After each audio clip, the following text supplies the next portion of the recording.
آپ جانتے ہیں کہ نبوت اونچا مقام ہے.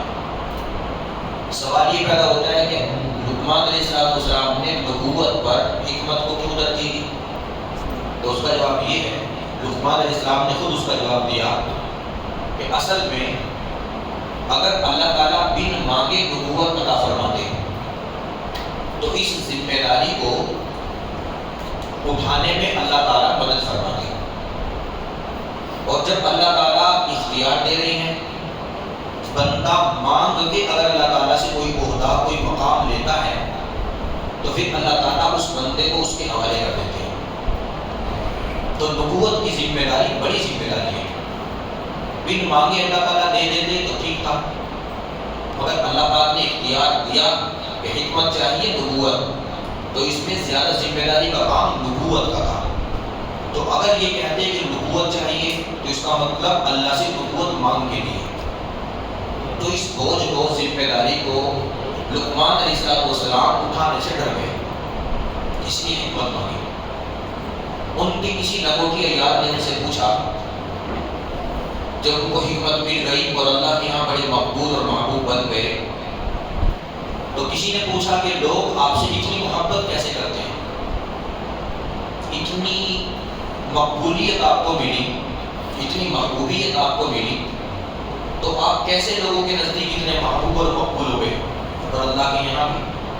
تو لقمان علیہ السلام نے فرمایا دو باتوں کی وجہ سے یہ محبوبیت اور مقبولیت دو باتوں کی وجہ سے ملی. نمبر ایک، زبان کی صداقت. نمبر ایک یعنی سچ بولنے کی وجہ سے. اور نمبر دو، لا یعنی باتوں سے بچنے کی وجہ سے. لا یعنی باتوں سے بچنے کی وجہ سے. میں لا یعنی باتوں میں نہیں پڑھتا ہوں، کام سے کام، اور ایک زبان پہ ہمیشہ سچ ہوتا ہے. تو اس وجہ سے اللہ کے یہاں بھی قبولیت ملی اور لوگوں کے درمیان میں بھی محبوبیت ملی. ایک اندازے کے مطابق علماء نے لکھا ہے کہ لقمان علیہ السلام نے اپنی زندگی میں تقریباً 10,000 نصیحتیں کی ہیں، اور ان کی نصیحتیں بہت مشہور ہیں. یہاں اس صورت کے اس رکوع میں جو میں نے آپ کے سامنے جس کی تلاوت کی ہے، اللہ پاک نے حضرت لقمان علیہ السلام کی 10 نصیحتوں کا تذکرہ کیا ہے. 10 نصیحتوں کا تذکرہ. اللہ کو پسند ہے تبھی تو تذکرہ ہوا. ایک موقع پر اپنے بیٹے کو فرمایا تھا کہ بیٹا آج میں تمہیں 3 نصیحتیں کروں، اور وہ 3 نصیحتیں 3,000 نصیحتوں کا نچوڑ ہے. غور سے سن لیں بیٹا، آج میں تمہیں 3 نصیحتیں کرتا ہوں، اور میری 3 نصیحتیں 3,000 نصیحتوں کا نچوڑ ہے، ان کو یاد رکھنا. پھر فرمایا ان 3 میں سے ایک کو تو بھول جانا، مگر 2 کو ڈر. فرمایا جی ایک بات بتلائے. تو فرمایا نیکی کرنا اور بھول جانا. نیکی کرنا اور بندہ جب نیکیوں کو یاد کرتا ہے نا تو پھر خود پسندی یا تکبر کا شکار ہو جاتا ہے. میرے اندر بھی کچھ ہے، میں بڑا دیندار لگتا ہوں، لوگ میری بڑی تعریف کرتے ہیں، میری عبادتوں کا تذکرہ کرتے ہیں. تو اپنی نیکی یاد نہیں رکھنی چاہیے. نیکی اللہ یاد رکھتے ہیں. بندہ نیکی کرے اور وہ کہتے ہیں نا نیکی کرو دریا میں ڈال. یہ محاورہ ایسی تو بنا ہے کہ نیکی کر کے بھول جانا، اور 2 چیزیں جو یاد رکھنا، ایک ان کو کبھی نہیں بھولنا، ایک موت کو نہیں بھولنا کبھی، اور ایک اللہ کو نہیں بھولنا. ایک موت کو کبھی نہیں بھولنا اور ایک اللہ کو کبھی نہیں بھولنا. تم موت کو بھول بھی جاؤ تو موت کا فرشتہ کبھی تمہیں نہیں بھولتا. تم اللہ کو بھول بھی جاؤ تو اللہ تعالیٰ تمہیں کبھی بھی نہیں بھولتا. تو اس لیے موت کو اور اللہ کو کبھی نہیں بھولنا. یہ 3 نصیحتیں 3,000 نصیحتوں کا نچوڑ تھی. سمجھ میں آ رہا ہے؟ ایک موقع پر فرمایا اپنے بیٹے کو، اور غالباً یہ مرض الوفات میں فرمایا. جب لقمان علیہ السلام مرض الوفات میں مبتلا تھے، اس وقت میں قریب کیا اپنے بیٹے کو، اور قریب کر کے فرمایا کہ بیٹا میں اب دنیا سے جا رہا ہوں اور میں چاہتا ہوں کہ تمہیں اپنی زندگی کی 3 کی نصیحت کروں، اور آج کی میری نصیحتیں 4 ہیں۔ کتنی نصیحتیں؟ نصیحت کہتے ہیں خیر خواہی کی بات کو، خیر خواہی کی بات کو نصیحت کہتے ہیں۔ نصیحت کرنا اللہ کو پسند ہے۔ وَذَكِّرْ فَإِنَّ الذِّكْرَىٰ تَنفَعُ الْمُؤْمِنِينَ، آپ نصیحت کیجئے، نصیحت ایمان والوں کو نفع دیتی ہے۔ نصیحت کرنے والا بندہ اللہ کا پسندیدہ ہوتا ہے۔ دیکھو انسان تو پھر بھی انسان ہے۔ ایک چیونٹی نے نصیحت کی تھی، خیر خواہی کی بات کی تھی نا، یا ایھا النمل ادخلوا مساکنکم، اے چیونٹیوں بلوں میں داخل ہو جاؤ، سلیمان کا لشکر آ رہا ہے، کہیں وہ تمہیں کچل نہ دے۔ تو اس کی نصیحت پر، خیر خواہی کی بات پر باقی چیونٹیاں بلوں میں گھس گئی تھی۔ اللہ تعالیٰ کو اس چیونٹی کی زبان سے نکلنے والی یہ بات اتنی پسند آئی، اس چیونٹی کے نام پر سورت کا نام رکھا، اور اس چیونٹی کی اس نصیحت کا قرآن کریم میں تذکرہ فرمایا۔ تو اگر ایک معمولی سی چیونٹی نصیحت کرے اپنی برادری کو، اللہ کو اتنا پسند آئے کہ اس کی زبان کو، اس کے عمل کو قرآن کا حصہ بنا دے، تو ایک انسان جو پہلے سے اشرف المخلوقات ہے، یہ اگر اپنے برادری والوں کے لیے، اپنے بھائیوں کے لیے نصیحت کرے گا تو اللہ کو کتنا پسند آئے گا۔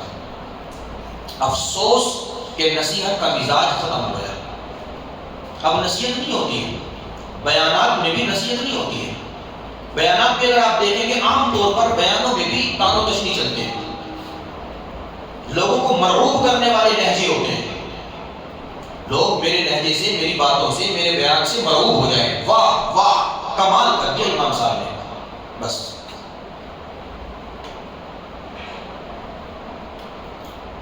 ماں باپ اولاد کو نصیحت نہیں کرتے، روک چھاڑتے ہیں، ڈانٹ ڈپٹ، تو نصیحت کا مزاج ختم ہو گیا۔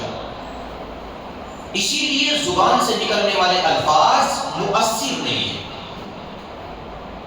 زبان سے نکلنے والے الفاظ مؤثر، اثر الفاظ میں تب پیدا ہوتا ہے جب بندے کے اندر خیر خواہی ہوتی ہے۔ خیر خواہی کے جذبات سے پر ہو کر جب یہ بندہ سامنے والے کو نصیحت کرتا ہے تو اللہ تعالیٰ اس بندے کی بات کو سامنے والے کے دل میں اتار دیتے ہیں، دل کو بدل دیتے ہیں۔ تو اسی لیے آپ دیکھیں گے اس آیت کے اندر، اس سورت کے اندر، اس رکوع کے اندر لقمان علیہ السلام کا لہجہ کتنا پیارا ہے۔ یہ کہتے ہیں یا بنیا، اے میرے پیارے بیٹے۔ آپ نے کبھی کہا اس طرح بیٹے کو بلا کے قریب، بیٹا بیٹھو ذرا میرے پیارے بیٹے نماز پڑھا کر، کبھی کہتا کوئی بات؟ تو یہ جو لہجہ ہے، اے میرے پیارے بیٹے، یا ابنی نہیں، یا بنیا، اے میرے پیارے بیٹے۔ ایسا لگتا ہے کہ سارا شہر ٹپک رہا ہے زبان سے، اے میرے پیارے بیٹے۔ ان الفاظ سے جب باپ اپنے بیٹے کو نصیحت کرے گا، اور بھائی اپنے بھائی کو نصیحت کرے گا، اور امام صاحب اپنے مقتدی کو نصیحت کریں گے، عالم صاحب نہ جاننے والوں کو نصیحت کریں گے، شوہر اپنی بیوی کو نصیحت کرے گا ان الفاظ، اس لہجے کے ساتھ، تو وہ نصیحت کو قبول کیوں نہیں کریں گے؟ تو مرض الوفات میں اپنے بیٹے کو قریب کیا اور فرمایا میرے پیارے بیٹے، میں اب دنیا سے رخصت ہو رہا ہوں، میں چاہتا ہوں کہ میں تمہیں اہم 4 نصیحتیں کروں۔ کتنی نصیحتیں کروں؟ اور میری یہ 4 نصیحتیں 4000 نصیحتوں کے برابر ہیں۔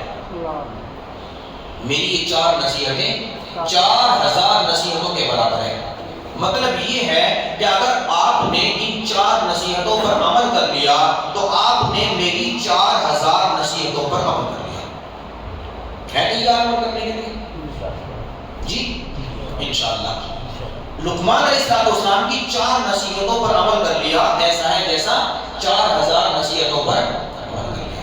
پہلا فرمایا احفظ عینیک فی بیوت الناس، پہلی نصیحت احفظ عینیک فی بیوت الناس، میرے بیٹے جب کسی کے گھر پہ جاؤ تو کسی کے گھر پہ جا کر ہمیشہ اپنی نگاہ کی حفاظت کرنا۔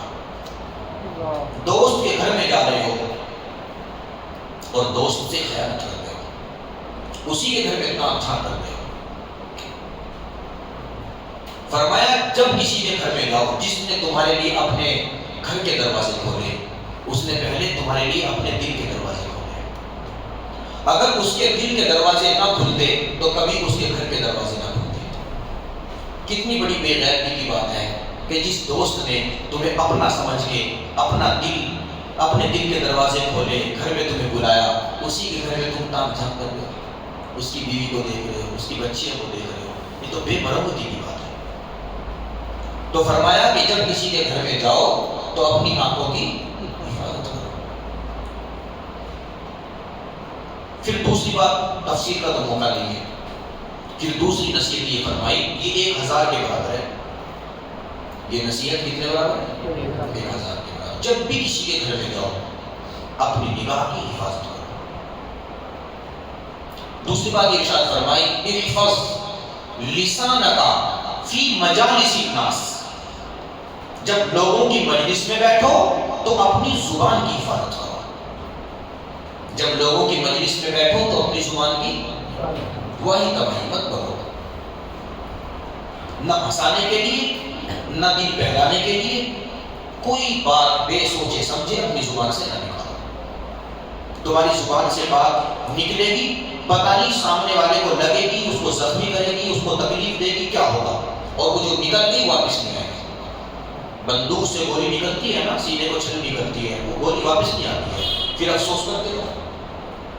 زبان سے نکلنے والی بات بندوق کی گولی سے زیادہ تیز ہوتی ہے۔ جرح السنان لها التیام ولا یلتام ما جرح اللسان، کسی عربی کے شاعر نے کہا تھا، چھری کا، تیر کا، تلوار کا گھاؤ تو بھرا، چھری کا، تیر کا، تلوار کا گھاؤ تو بھرا، لگا جو زخم زباں کا رہا ہمیشہ ہرا۔ زبان سے جو لفظ نکلتا ہے نا، وہ زخم ہمیشہ ہرا رہتا ہے، بھرنا نہیں ہے۔ اسی لیے لوگوں کے بیچ میں جب بیٹھو مجلس میں تو اپنی زبان کی حفاظت کرو۔ یہ بہت بھاری نصیحت ہے، یہ فرمایا 1000 نصیحت کے برابر ہے۔ تیسری بات ارشاد فرمائی، احفظ معدتک علی مائدۃ، 50% بیماریوں سے بندہ اس نصیحت پر عمل کرنے کی وجہ سے بچ سکتا ہے۔ 50% نہیں، 70-80%۔ احفظ معدتک علی مائدۃ، جب دسترخوان پر بیٹھو تو اپنے معدے کی حفاظت کرو۔ جب دسترخوان پر بیٹھو تو اپنے معدے کی حفاظت، ٹوٹ کے مت پڑو، جیسے دشمن پر فوجی ٹوٹ کے پڑتا ہے نا، ایسے ٹوٹ کے مت پڑو۔ دسترخوان دوسرے کا ہے، پیٹ تو اپنا ہی ہے، تکلیف تو آپ نے اٹھانی ہے پھر بعد میں۔ یہ دیکھو اس وقت میں زیادہ تر بیماریاں زیادہ کھانے کی وجہ سے لگ رہی ہیں، کم کھانے کی وجہ سے لگ رہی ہیں۔ ہزاروں سال پہلے کتنی پیاری نصیحت کر کے گئے، اپنے دسترخوان پہ بیٹھو یا دوسرے کے دسترخوان پہ بیٹھو، دوسروں کی باتوں میں نہ ہو، ان کے پیار میں اپنا بیڑا غرق مت کرو، ان کی محبت میں اپنا نقصان مت کرو، نہیں جی اور لے لو نا بھائی، ضرورت نہیں، آپ کی محبت میں ہم نے بیمار ہونا ہے، سمجھ لو۔ کہیں بھی دعوت میں جاؤ، کہو دیکھو دسترخوان پہ بلانا آپ کا کام تھا، آپ نے دعوت دی، ہم نے قبول کر لی، ہم بیٹھ گئے ہیں، انشاءاللہ بغیر پیٹ بھرے تو اٹھیں گے نہیں۔ آپ اگر منع بھی کرو گے تو پیٹ بھرے ہو گیا نہیں اٹھیں گے، باقی ہمیں ہمارے ہاتھ میں چھوڑنا اور خود کو۔ اور صحابہ کرام کی صحت کا راز یہ تھا، صحابہ کرام کی صحت کا راز، ایک حکیم صاحب مدینہ منورہ پہنچے اور دکان کھول کے بیٹھ گئے، کوئی آتا ہی نہیں تھا، تو بڑے حیران ہوئے، کوئی بندہ بیماری نہیں ہوتا مدینے میں؟ تو پوچھا کہ بھی معاملہ کیا ہے، تو انہیں بتایا گیا اصل میں یہاں کے لوگ محتاط ہیں کھانے میں، انہوں نے 2 عادت اپنا رکھی ہے، اور وہ دونوں عادتیں انہیں اللہ کے محبوب علیہ السلام سے ملی ہے۔ اللہ کرے وہ دونوں عادتیں ہم بھی اپنا لیں، آمین تو کہتے ہیں آمین۔ 2 عادتیں اپنا رکھی ہیں، ان 2 عادتوں نے انہیں بیمار ہونے سے بچا رکھا ہے۔ اگر ہم ان 2 عادتوں کو اپنا لیں انشاءاللہ ڈاکٹروں کے، حکیموں کے چکر کاٹنے کم ہو جائیں گے۔ کیا ہے؟ پہلی عادت یہ ہے، یہ اس وقت تک کھانا نہیں کھاتے جب تک ان کو سخت بھوک نہیں لگتی۔ ہم کھانا کب کھاتے ہیں؟ جب وقت ہوتا ہے، بھوک لگتے تب نہیں، بلکہ کھانا کھا کے پھر موقع ملے تو پھر کھاتے ہیں، اور پھر موقع ملے تو پھر کھاتے ہیں، کھانے پہ کھانے۔ تو یہ کھانا اس وقت کھاتے ہیں جب ان کو سخت بھوک لگتی ہے، پہلی عادت تو یہ ہے، تو آپ اس عادت کو اپنا لیں، کھانا اس وقت کھائیں گے جب سخت بھوک لگے گی۔ اور دوسری عادت یہ ہے، جب کھانے کے لیے بیٹھتے ہیں تو جب پیٹ میں 2-4 لقموں کی جگہ باقی بچتی ہے، ہاتھ کھینچ لیتے ہیں، یعنی پیٹ بھر نہیں کھاتے، 2-4 لقموں کی جگہ چھوڑ کے۔ سانس بھی تو لینا ہے، سانس بھی تو لینا ہے۔ وہ کسی مولانا صاحب نے کی دعوت میں ڈٹ کے کھایا نا کھانا، ڈٹ کے کھایا اوپر تک، اب وہ میزبان صاحب زیادہ محبت کر رہے ہیں، ورنہ حضرت اور لیں، حضرت اور لیں، فرمایا بھائی اور گنجائش نہیں۔ حضرت وہ یہ ہضم کرنے والا ہوتا ہے نا سیرپ وغیرہ، حضرت یہ لے لیں پیٹ فکس ہی ہو جائے گا۔ فرمایا اس کی گنجائش ہوتی تو 2-4 لقمے اور نہ کھا لیتا، اس کی بھی گنجائش نہیں، اتنا کھا لیا۔ تو 2-4 لقموں کی جگہ پیٹ میں بچے، ہاتھ کھینچ لیں، انشاءاللہ پھر ملے گا۔ ہم جب کھانے میں بیٹھتے ہیں سوچتے ہیں شاید اگلے دفعہ نہیں ملے گا، یہ ہوتا ہے ذہن میں۔ اللہ کے بندو، جس نے 2 پہر میں دیا وہ شام کو بھی دے گا، اور شام کو دیا وہ صبح کو بھی دے گا، صبح کو دیا وہ۔ نبی علیہ السلام نے ساری زندگی میں ایک دن میں 2 مرتبہ کبھی بھی پیٹ بھر کے کھانا نہیں کھایا، ایک دن میں 2 مرتبہ کبھی کھانا نہیں کھایا۔ تو ان کی صحت کا راز یہ ہے کہ وہ کھانا جب کھاتے ہیں تو چند لقموں کی جگہ بچتی ہے، ہاتھ کھینچ لیتے ہیں، اس لیے بیمار نہیں ہوتے۔ تو جب دسترخوان پر بیٹھو تو اپنے معدے کی حفاظت کرو۔ جب معدہ بگڑتا ہے نا تو سارا سسٹم بگڑ جاتا ہے، اور معدہ بگڑتا ہے زیادہ کھانے سے، اور جب یہ ایک مرتبہ بگڑتا ہے تو یہ بگڑ ہی جاتا ہے۔ اسی لیے لقمان علیہ السلام نے سمجھ لیں کہ ایک جملے میں انسان کی صحت کا راز بتا دیا کہ بیٹا جب دسترخوان پر بیٹھو، چاہے اپنے دسترخوان پر یا دوسرے کے دسترخوان پر، معدے کی حفاظت کرو۔ سمجھ میں آ گئی بات؟ تیسری بات یہ ارشاد فرمائی، احفظ قلبک فی الصلاۃ، احفظ قلبک فی الصلاۃ، جب نماز پڑھنے کے لیے کھڑے ہو جاؤ مصلی پر تو نماز میں اپنے دل کی حفاظت کرو، نماز میں اپنے دل کی دروازہ کھول کے کوئی نماز کی حالت میں اندر نہ آ جائے۔ کسے تلاش کرنے آئے ہو؟ کس کی محبت میں آئے ہو؟ کس سے تعلق جوڑنے آئے ہو؟ جب نماز میں کھڑے ہو گئے تو دروازہ اسی کے لیے کھلا، اس کے علاوہ کوئی نماز میں تمہارے دل پہ داخل نہ ہو جائے، نہ بیوی، نہ بچے، نہ بھائی، نہ بہن، نہ ماں، نہ باپ، نہ دکان، نہ کاروبار، کوئی دنیا کا ساز و سامان حرام کر دو۔ اللہ اکبر، جو پہلی مرتبہ کہتے ہیں نماز میں، اس کو کہتے ہیں تکبیر تحریمہ، اس کو اسی لیے تو تکبیر تحریمہ کہتے ہیں کہ اس اللہ اکبر نے حرام کر دیا۔ مت سوچو اللہ کے علاوہ کسی کے بارے میں نہیں، مت بولو، مت دیکھو ادھر ادھر، خیال میں بھی کوئی نہ آئے، دماغ میں بھی کوئی نہ آئے، دل میں بھی کوئی نہ آئے، سوچ میں بھی کوئی نہ آئے، بس اللہ اللہ اللہ۔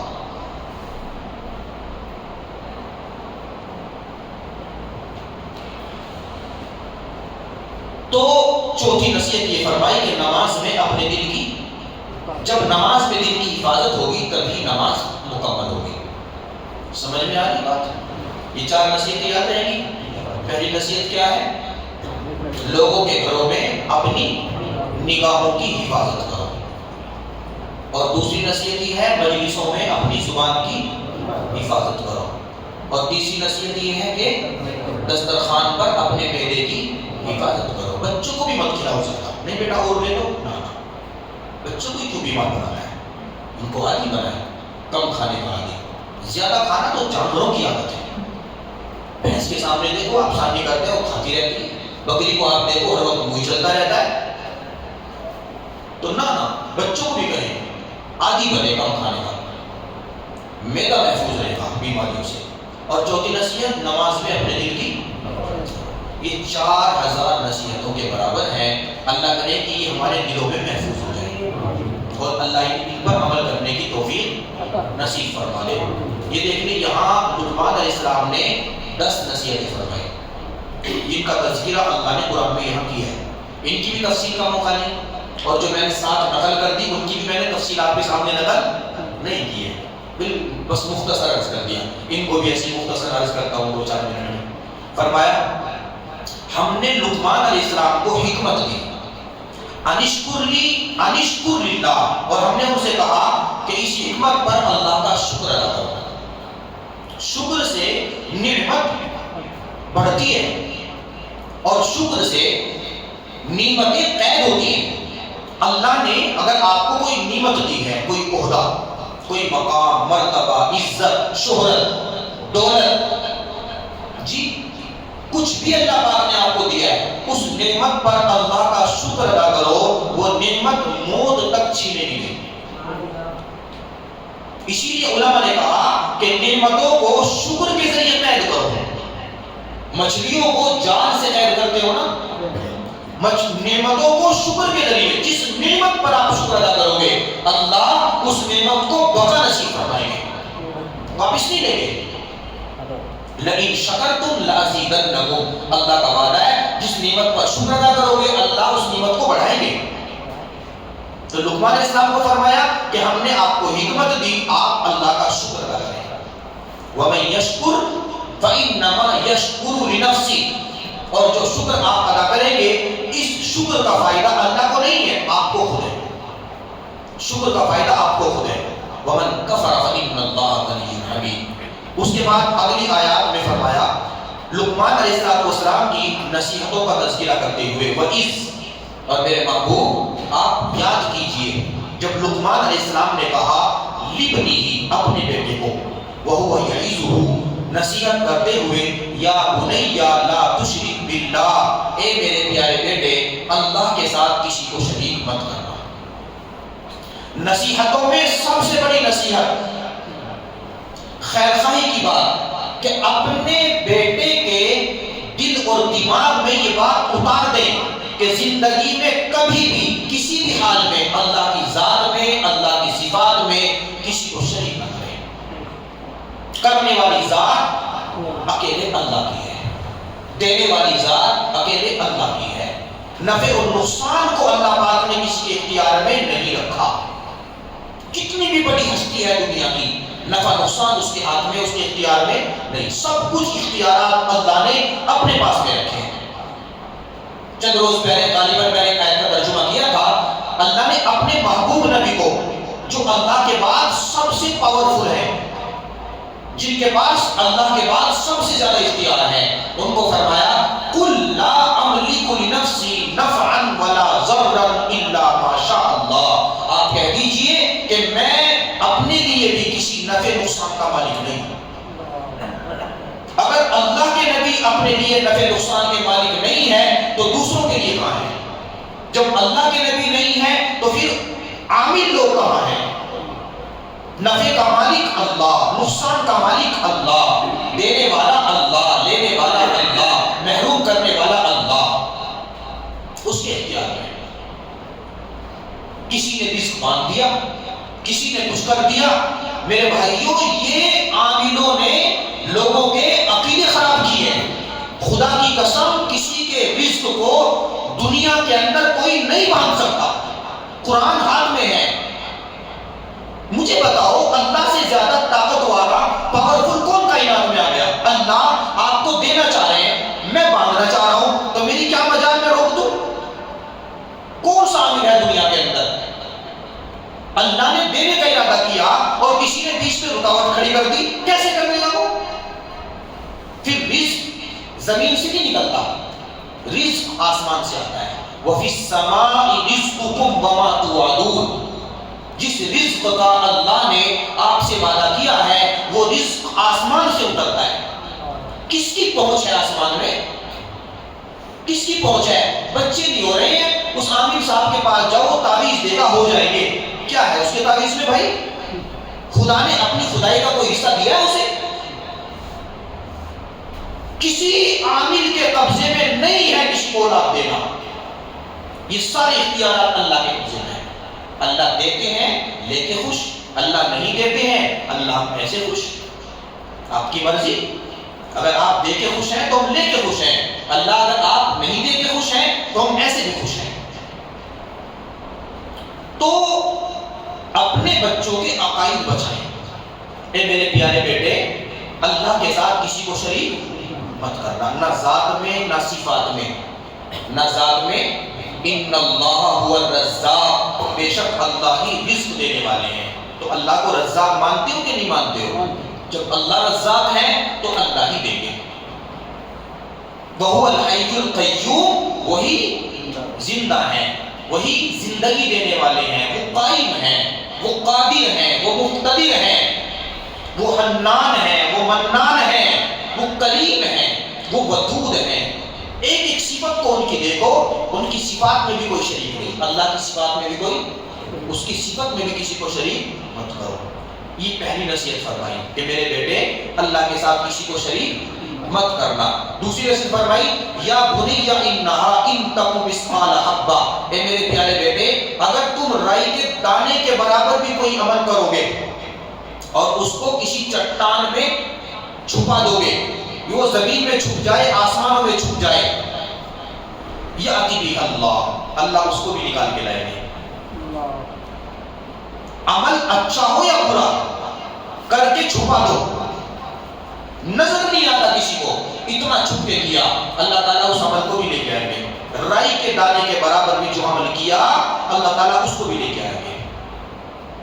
تیسری نصیحت یہ فرمائی یا بنی اقم الصلاۃ, اے میرے پیارے بیٹے نماز قائم کرنا. نماز قائم کرنا, نماز کے بغیر بندہ اللہ کی مدد سے محروم رہتا ہے. یاد رکھیں اللہ کے حضور درخواست پیش کرنے کا جو طریقہ ہے وہ نماز ہے. درخواست پیش کیسے کرے اللہ کے سامنے؟ نماز پڑھو. نماز ذریعہ ہے درخواست پیش کرنے کا اور قبولیت کا. اپنے بچوں کو نمازوں میں لگائے, بچہ نماز نہ چھوڑے, نمازوں کا اہتمام لازمی طور پر. اے میرے پیارے بیٹے نماز قائم کریں. پھر فرمایا چوتھی نصیحت وَأْمُرْ بِالْمَعْرُوفِ, اور لوگوں کو بھلی بات کا حکم دیتے رہنا. پھر اگلے فرمایا وَنْهَ عَنِ الْمُنْكَرِ, اور برائی سے روکتے رہنا. یہ بھی تو ایمان والے کی شان ہوتی ہے نا کہ بھلی بات کا حکم کرے اور بری بات سے روکے. یہ کیسا ایمان والا ہے کہ اپنے بھائی کو برا کام کرتے ہوئے دیکھتا ہے, روکتا ہی نہیں, اس کو روکے. وَاصْبِرْ عَلَىٰ مَا أَصَابَكَ, اور جو تمہیں تکلیف پہنچے اللہ کی طرف سے تم اس پر صبر کرنا. ہمیشہ صبر تکلیف دینے کے لیے نہیں ہوتا. ہمیشہ کوئی جو صدمہ ہوتا ہے, پریشانی ہوتی ہے, وہ تکلیف دینے کے لیے نہیں. بعض دفعہ جو تکلیف اللہ کی طرف سے دی جاتی ہے وہ انسان کے درجوں کو بلند کرنے کے لیے دی جاتی ہے, ستانے کے لیے نہیں ہوتی یہ سب چیزیں. بعض دفعہ اللہ تعالیٰ اپنے بندے کو کے درجے کو بڑھانا چاہتے ہیں. مجھے بتائیں حضرت ایوب علیہ السلام 18 سال تک بیمار رہے, 18 سال تک. تو کیا اللہ تعالیٰ انہیں سزا دے رہے تھے؟ سزا نہیں دے رہے تھے, اللہ ان کے درجے بلند کر رہے تھے. علماء نے لکھا ہے کہ اس امت پر, امت کے کسی فرد پر اگر کوئی آزمائش آئی, کوئی پریشانی آئی, کوئی بیماری آئی اور اس نے اس پریشانی پر صبر کیا, اللہ اس کے ایک لمحے کے صبر پر اسے ایوب علیہ السلام کے 18 سال کے صبر کے برابر اجر دیتے.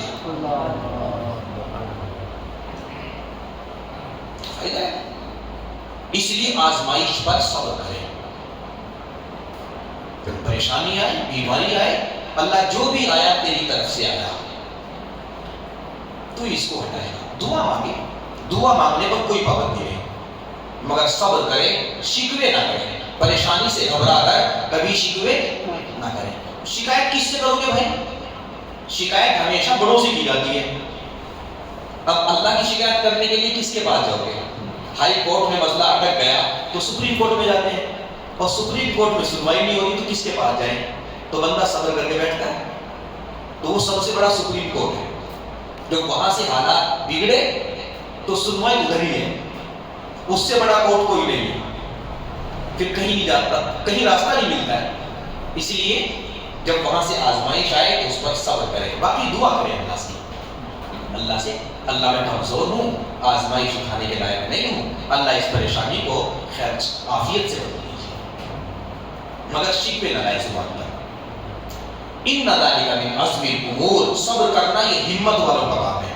پھر اگلی نصیحت فرمائی ولا تصعد خدک للناس, میرا بیٹا جب لوگوں سے ملو تو گال پھلا کے منہ پھلا کے ملو. جب ملو تو خندہ پیشانی کے ساتھ. کیسے ملو؟ خندہ پیشانی کے ساتھ. سب سے پہلے انسان کو ملاقات کے وقت میں جو چیز متاثر کرتی ہے وہ سامنے والے کا چہرہ. زبان سے الفاظ بھی بعد میں نکلتے ہیں.